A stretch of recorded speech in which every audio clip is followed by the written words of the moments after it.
ఓం శ్రీ గురుభ్యో నమః. వాగర్థావివ సంపృక్తౌ వాగర్థ ప్రతిపత్తయే జగతః పితరౌ వందే పార్వతీ పరమేశ్వరౌ. శృతిస్మృతిపురాణానాం ఆలయం కరుణాలయం నమామి భగవత్పాదం శంకరం లోకశంకరం. ఇప్పుడు మనం 96వ లహరిలో ప్రవేశిస్తున్నాం. ముందుగా వందే శివం శంకరం శ్లోకాల్లో తృతీయ శ్లోకం. వందే దివ్యమచింత్యమద్వయమహం వందేర్కదర్పాసహం వందే నిర్మలమాదిమూలమనిశం వందే మఖధ్వంసినం వందే సత్యమనంతమాద్యమభయం వందేతి శాంతాకృతిం వందే భక్తజనాశ్రయం చ వరదం వందే శివం శంకరం. వందే దివ్యమచింత్యమద్వయమహం వందేర్కదర్పాపహం వందే నిర్మలమాదిమూలమనిశం వందే మఖధ్వంసినం వందే సత్యమనంతమాద్యమభయం వందేతి శాంతాకృతిం వందే భక్తజనాశ్రయం చ వరదం వందే శివం శంకరం. వందే దివ్యమైన స్వరూపం కలిగిన వాడు స్వామి. అచింత్యం, ఆయన యొక్క వైభవం ఇంత గొప్పది అని ఊహించలేం. అద్వయం, ఆయనకు రెండవ స్థితి అనేది లేదు. ఆయనే ప్రథముడు, ఆయనే అద్వితీయుడు. ఆయనకి ఆ తర్వాత ఇంకెవరు ద్వితీయ స్థానం ఎవరికి లేదు. అద్వయం, అద్వైత సిద్ధి. వందే అర్కదర్పాపహం. ఇక్కడ మధ్యలో అహం ఉంది. అహం అంటే నేను, కర్త. ఈ పదంలో పైన శ్లోకాల్లో అహం లేదు, కానీ ఈ శ్లోకంలో అహం అనే పదం కూడా ఉంది. అహం నేను, అహం వందే నేను నమస్కరిస్తున్నాను. ఎవరిని? అర్కదర్పాపహం. అర్క సూర్యుని యొక్క గర్వాన్ని అపహం తొలగించినవాడు. కొన్ని సందర్భాల్లో దిక్పాలకులు కూడా వస్తుంటాయి. ఏమిటి? గర్వం. ఆ గర్వాన్ని తొలగించేస్తాడు స్వామి.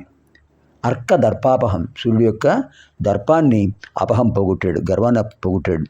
వందే నిర్మలం, ఆయన ప్రశాంతమైన రూపం కలిగినవాడు. ఆది మూలం, అన్నిటికంటే అందరికీ కూడా ఆధారమైన ఆదిమూలం ఆయనే. ఆదిమూలం అంటే కైలాసం, ఆదిస్థానం.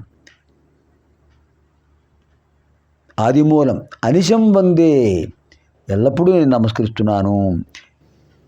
అనిశం వందే మఖధ్వంసినం, యజ్ఞాన్ని ధ్వంసం చేసేసాడు. ఎవరి యొక్క యజ్ఞం? దక్షాధ్వర ధ్వంసం. దక్షుడు పరమేశ్వరుణ్ణి ఆహ్వానించకుండా యజ్ఞం చేశాడు. అంచేత శివుడు రాకపోతే యజ్ఞం మంగళప్రదాలు అవుతుంది.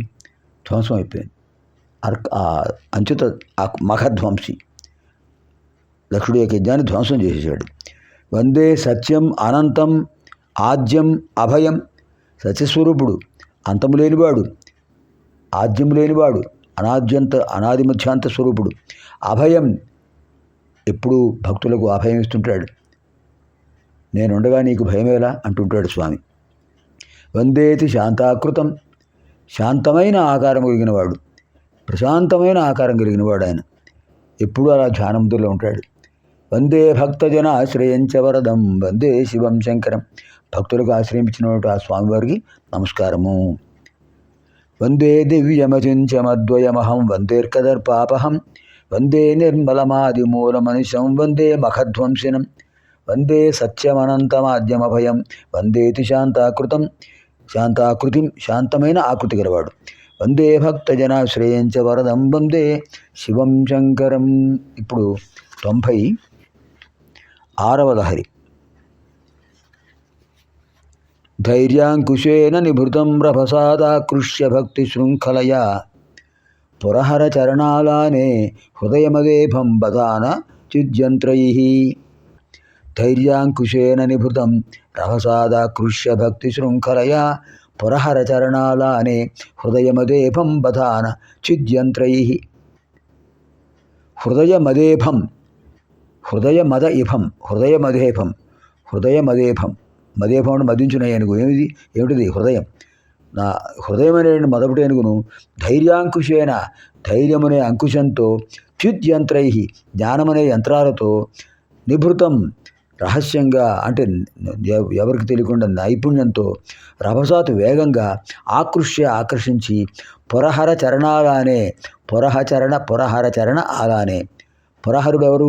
త్రిపురాసుర సంహారి పరమేశ్వరుడు. ఆయన యొక్క చరణ ఆలానే పాదములనే స్తంభానికి భక్తి శృంఖలయ భక్తి అనే గొలుసుతో బధానా కట్టే స్వామి, బంధించే స్వామి. నా మనస్సు చంచలం, నా హృదయం మదించిన ఏనుగు లాంటిది, మాట వినటం లేదు. నీ పాదాలనే స్తంభానికి కట్టేసి స్వామి. అలాగనే దానికి ఒక నిలకడ కలుగుతుంది.